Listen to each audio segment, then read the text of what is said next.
ઓહો, આ છાપામાં જાહેરાત તો જો આખું પાનું જાહેરાતનું છે.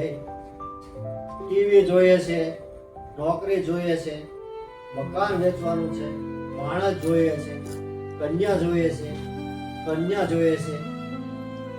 ઓહો હોય 1 2 3 4 5 6 7 8 9 ઓ 9 કન્યા જોઈએ છે લે અને એક યુવક જોઈએ છે.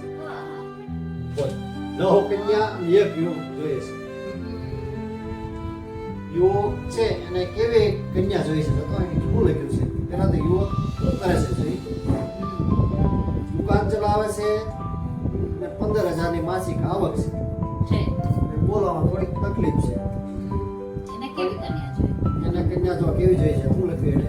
સુશીલ, ભણેલી, દેખાવડી, નમણી, ઘરકામ આવડે એવી અને સારા સ્વભાવ. બોલ હજી એક ગુણ બાકી રહ્યો છે કન્યાનો. કયો બાકી રહેશે? ખબર નહીં હો.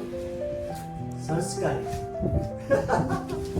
આ સંસ્કારી છે ને એ અઘરું છે, બાકી બધી મળી જાય. આ સંસ્કારી ગુણ લાવો ને એ બહુ અઘરો છે. તો હવે આની વાત જવા દે.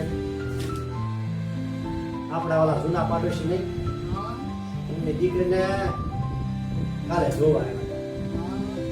ક્યાંથી? અમદાવાદથી જોવા આવ્યા. હા શું છે? એમાં કાંઈ નથી થયું. એના મમ્મી છે એ બધી વાતચીત પૂછતા હતા છોકરા વિશે. હા પછી એવું બધું પૂછતા હતા કે છોકરો ક્યાં રહે છે, ગામડામાં રહેશે કે સિટીમાં રહેશે, જે ઘરની જમીન છે, ધંધો શું કરે છે. પણ એ તો ઠીક, પણ તોય એને ન ગયું. કેમ?